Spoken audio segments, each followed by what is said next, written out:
आज सुबह 19 वर्ष की जो हाथरस की बच्ची थी उसने सफदरजंग अस्पताल में अपना दम तोड़ दिया और उसके साथ जो बर्बरता हुई, उसकी अंतोगत्वा मौत हो गई, लेकिन उसके साथ जो बर्बरता हुई, जिस बर्बरता पूर्वक उसका रेप हुआ, 4 लोगों ने गैंग रेप किया, उसकी पीठ पर जख्मों के निशान थे, उसकी रीढ़ की हड्डी तोड़ी गई, उसकी जीभ काट दी गई और वो 12 दिन तक, इसको कहते हैं अदम्य साहस, और इतनी जीने की जिजीविषा थी कि वो 12 दिन तक इशारों से बात करने की कोशिश करती रही। ये कहीं पर एक सभ्य समाज पर तो बहुत बड़ा धब्बा है ही, ये पाश्विक है। इस बर्बरता की जितनी भर्त्सना की जाए उतनी कम है, क्योंकि एक जानवर ही ऐसी चीजें कर सकता है। और बहुत बार उत्तर प्रदेश में कहा जाता है देर रात को घूम रही थी, ये हो रहा था, वो हो रहा था। वो देर रात को नहीं घूम रही थी, वो अपने माँ और भाई के साथ खेत में घास काटने गई थी। भाई एक बोझा घास का लेके घर पे रखने गया, माँ आगे घास काट रही थी और उसको पीछे से इन 4 लोगों ने खींचकर इतना जघन्य अपराध किया।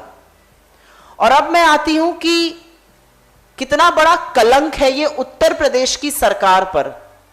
उसके साथ इतनी बर्बरता होती है, इतना पाश्विक व्यवहार होता है और 8 दिन तक पुलिस इस पर कोई कार्यवाही नहीं करती है, इस पर कोई गैंग रेप की धारा नहीं लिखी जाती है 8 दिन तक।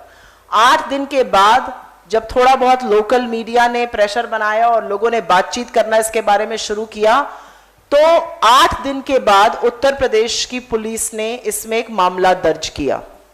अब गैरतलब बात यह है कि इस बीच में उत्तर प्रदेश के मुख्यमंत्री योगी आदित्यनाथ के जो सलाहकार हैं, इंफॉर्मेशन एडवाइजर हैं, जो सूचना सलाहकार हैं, वो और आगरा की पुलिस ने इसको निरंतर फेक न्यूज बताया और ये आधिकारिक तौर पे बताया गया। उनके वेरीफाइड हैंडल से इन लोगों ने इसको फेक न्यूज बताया और कहीं पर यह दिखाता है कि किस तरह हम महिलाओं की सुरक्षा को, महिलाओं के सम्मान को इस तरह से बर्बरता जब होती है उसको फेक न्यूज बताकर लीपापोती करने की कोशिश की जाती है। और ये एक अकेला मामला नहीं है और ना इस पर बात आकर रुक जाएगी। उत्तर प्रदेश में निरंतर यह होता जा रहा है। आज अगर उत्तर प्रदेश की सरकार ने, उत्तर प्रदेश की पुलिस ने इस पर उचित कार्यवाही समय रहते की गई होती तो शायद वो बच्ची हमारे बीच आज जीवित होती। उसको क्यों नहीं समय से भेजा गया एम्स के दिल्ली? वो इतनी बीमार थी, उसकी हालत इतनी नाजुक थी। 8 दिन क्यों लगे ये गैंग रेप की मामला बुक करने में? क्यों इन लोगों पर एनएसए नहीं लगाई जा रही है? क्या इससे बड़ा भी असुरक्षा का कोई मामला सामने आ सकता है? क्यों भारत और इंडिया में इतना बड़ा फासला आज भी है? क्यों इस खबर से लोगों की रूह नहीं कांपती है? क्यों इस खबर को वो प्रोमिनेंस नहीं मिलती है जो मिलनी चाहिए? और इतने शौकीन हैं बुलडोजर चलाने के योगी आदित्यनाथ जी, क्यों नहीं बुलडोजर चलाते हैं इन लोगों पर, इन 4 लोगों पर जिन्होंने ऐसा जघन्य अपराध किया? और ये मामला, जैसा कि मैंने आपसे कहा, ये यहीं पर रुकने वाला नहीं है, ये निरंतर होता जा रहा है। आप उन्नाव देखिए, हरदोई देखिए, लखीमपुर देखिए, बाराबंकी देखिए, गोरखपुर देखिए, लगातार बर्बरता से रेप होता है, बलात्कार होता है और उसके बाद पीड़िता को मारने की कोशिशें होती हैं। कई जगह बिना कार्रवाई के वो खुद आत्महत्या कर लेती है, उसके घर वालों को डराने धमकाने की कोशिश भी होती है। और इस मामले में भी उनके परिवार का कहना है कि उनको कहा गया उन्नाव जैसी हालत कर देंगे तुम्हारी, क्योंकि उन्नाव में जो गैंग रेप की पीड़िता थी उसको जिंदा जलाने का काम हुआ था सड़क पर। तो बजाय पुलिस पीड़ितों के साथ और पीड़िता के साथ खड़ी रहती, पुलिस ने इस खबर पर लीपापोती करना, इस खबर को फेक न्यूज ठहराना ज्यादा जरूरी समझा। योगी आदित्यनाथ जी एनएसए लगाते हैं, उनके खिलाफ अगर कोई बोले, इस मामले में भी जो उनके खिलाफ बोलेगा वो प्रतिद्वंदियों पर एनएसए लगाते हैं, हर तरह के कानूनी हथकंडे अपनाते हैं। इस पर वो क्या कर रहे हैं, क्यों सुप्त है सरकार, ये हमारा सवाल है। और हमारा सवाल ये भी है कि उत्तर प्रदेश की सरकार ये क्यों नहीं देख रही है कि कानून व्यवस्था पूरी तरह से ध्वस्त हो चुकी है और इसीलिए ये हो रहा है। अपराधियों को कानून का डर नहीं है, अपराधियों को पता है वो जितने जघन्य से जघन्य अपराध कर ले कोई पूछने वाला नहीं है, ना उनको कोई पकड़ने वाला है। और इसीलिए इस तरह के जघन्य अपराध कर कर लोग आज भी आराम से घूम रहे हैं। और एनसीआरबी के डेटा का मैं इसलिए उल्लेख करना चाहती हूं जबकि ये 2 साल पुराना डेटा है 2018 का, उसके बाद तो जो निरंतर घटनाएं हुई है ये डेटा कहीं और पहुंच गया होगा। उत्तर प्रदेश देश की क्राइम कैपिटल बन चुका है। 2 साल पुराना डेटा बताता है कि हर रोज 12 रेप होते हैं, 36 महिलाओं के साथ इज्जत से खिलवाड़ किया जाता है, 46 के करीब अपहरण होते हैं और ये लगातार होता जा रहा है, ये मामले बढ़ते जा रहे हैं क्योंकि जिन अपराधियों को सरकार को कानून व्यवस्था के चलते पाठ पढ़ाना चाहिए उनको संरक्षण प्राप्त होता है, चाहे चिन्मय आनंद हो चाहे कुलदीप सिंह सेंगर हो। जब तक कोर्ट ने इंटरवीन नहीं किया, हस्तक्षेप नहीं किया, तब तक सरकार ने कोई कदम नहीं उठाए थे।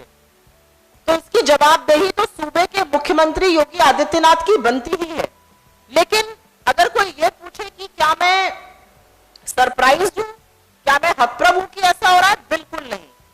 उत्तर प्रदेश में भाजपा के करीब 312 एमएलएज हैं, उनमें से 37 के खिलाफ अपराध के 37% के खिलाफ अपराध के मामले दर्ज हैं और उन 312 में से 80 से ऊपर लोगों के खिलाफ जघन्य अपराध के मामले हैं जिसमें रेप और हत्या के मामले आते हैं। तो ये लोग हमारी कानून व्यवस्था को सुचारू रूप से चलाएंगे, ऐसे जघन्य अपराध करने वाले हमारी बेटियों को सुरक्षित रखेंगे। और आज मेरा सवाल सिर्फ योगी आदित्यनाथ से नहीं है जिन्होंने उत्तर प्रदेश को जंगल राज बना दिया है, आज मेरा सवाल प्रधानमंत्री महोदय से भी है। क्यों वो चुप हैं? क्यों उनके मुंह पर पट्टी बंधी हुई है? कहां है वो नेत्रियां, कहां है वो महिला नेताएं जो दौड़ दौड़ कर उत्तर प्रदेश में कानून व्यवस्था की बातें करती थी, जो चूड़ियां भेजती थी तत्कालीन प्रधानमंत्री को, जबकि मुझे लगता है कि चूड़ियां जो है वो शक्ति की निशानी है, कमजोरी की नहीं। आज उनके मुंह पर ताला लगा हुआ है। महिला और बाल विकास मंत्रियों के मुंह से आज कुछ नहीं, एक शब्द नहीं निकलता है। जब शब्द निकलता है तो आरोपियों को बचाने के लिए निकलता है। मैं फिर से कांग्रेस पार्टी की ओर से और इस बारे में यह जरूर कहूंगी कि एक जघन्य अपराध हुआ है। एक 19 साल की बच्ची ने जो दलित वर्ग से आती है अपना दम तोड़ा है और आज भी अगर हम चुप रहेंगे तो ये तो निरंतर होता ही जा रहा है। इसलिए योगी आदित्यनाथ सरकार को इसका जवाब देना होगा। प्रधानमंत्री महोदय अपनी आंखों पर पट्टी बांध के नहीं बैठ सकते हैं और जो महिला नेतियां कूद कूद कर बातें करती थी, घर में चुप रहने से बात नहीं बनेगी। बात बनेगी जब आप खुलकर लोगों का विरोध करिएगा जो ऐसे जघन्य अपराध करते हैं। अपराध मुक्त उत्तर प्रदेश की बात करते थे, उत्तर प्रदेश को अपराध का गढ़ बना दिया है योगी आदित्यनाथ सरकार ने। हम इस प्लेटफॉर्म के माध्यम से उस पीड़िता के साथ जो जघन्य अपराध हुआ है और जिन आरोपियों ने किया है उनको सख्त से सख्त सजा मिलनी चाहिए।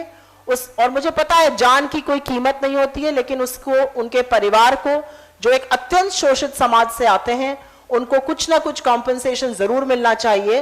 और इसमें तारीखें पे तारीखें नहीं पड़नी चाहिए क्योंकि एक पार्श्विक घटना हुई है, ये बर्बरता का एक नया आलम है। इसमें जरूर उन लोगों के खिलाफ कड़ी से कड़ी कार्रवाई होनी चाहिए।